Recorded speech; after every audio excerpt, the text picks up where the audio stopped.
In this lesson, we'll talk about mirroring. In the context of job interviewing, mirroring is the process of subtly matching the nonverbal messaging of the person with whom you're communicating.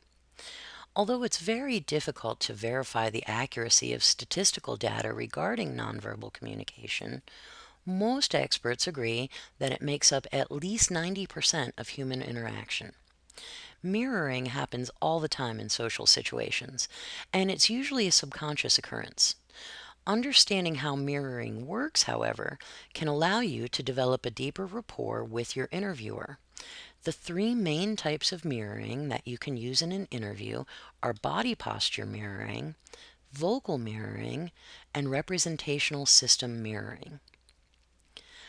Body posture mirroring is the type of mirroring that occurs most naturally between two people, and most of us do it on a regular basis.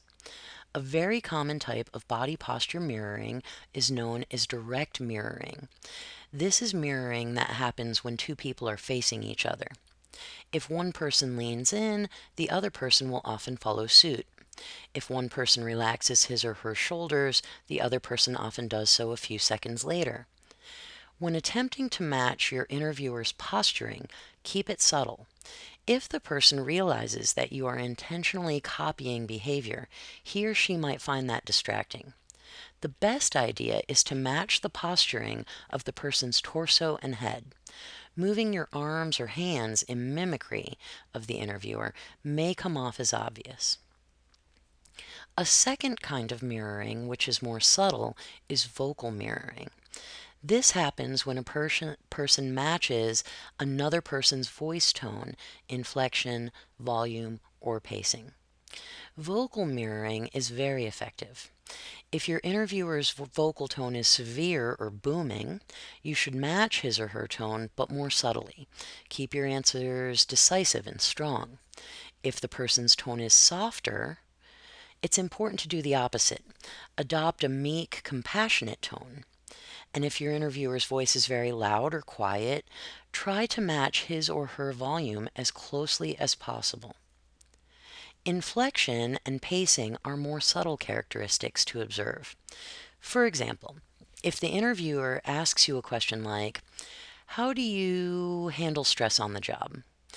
You might notice that the question started with a slow pace, and then there was a pause while the person narrowed down his or her phrasing, and then the end of the question was a little bit quicker. So you might answer in the same way. I always work to take breaks when I feel my stress rising, and I always make sure that I go for a run every night. The most effective type of mirroring is also the most subtle. It involves mirroring your interviewer's representational system. This means, generally speaking, that you use words and phrases that will be most appealing to the interviewer. If you hear the person using a lot of visual metaphors, then you use visual metaphors. If you notice the person making a lot of sports analogies to describe the job, then you find a way to work different sports analogies into your answers. Mirroring an interviewer's representational system is incredibly effective, and it builds great rapport. We'll talk about representational systems more in the next lesson.